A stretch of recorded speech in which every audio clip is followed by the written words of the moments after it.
Hi, it's Pastor Gordon here again at the American Hero Memorial. What a reminder to us of the constant battle to preserve our freedoms. As Ronald Reagan said, we're always just one generation away from losing our liberty. And the battles that have been fought are here on plaques to remind us of the incredible cost and the battles that have been fought. Here, the American Revolution, the War of 1812, the Civil War, the Spanish-American War, World War I, World War II, over here the Korean War in which my father fought. Now, this whole memorial is surrounded with reminders of battles for our freedom. Come look on the other side. Growing up, I was just a kid during the Vietnam War, the Cold War, the Persian War, it goes on and on. This is not a battlefield, but it is here to remind us of those who fought in battles from the beginning of our country. And here in our state of Pennsylvania, I'm reminded, we had the Declaration of Independence. We had the U.S. Constitution.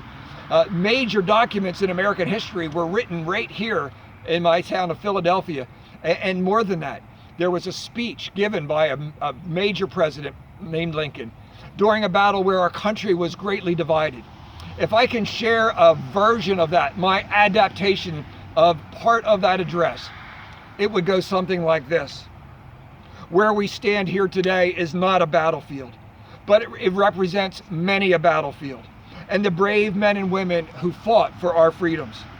This ground, this hallowed ground, is as home to a monument to the men and women who served our country in various branches of the military, in the police, and in fire. This is hallowed ground. This memorial is here to help us to remember and to honor these brave men and women, both living and dead, those who served and sacrificed much for the freedoms that we enjoy today.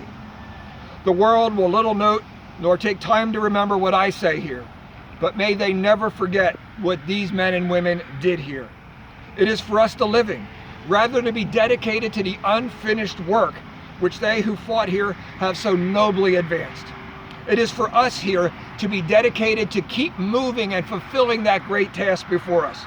May we as a nation continue to build on the foundations that they have laid and fight to protect our country from enemies both foreign and domestic, and they are here.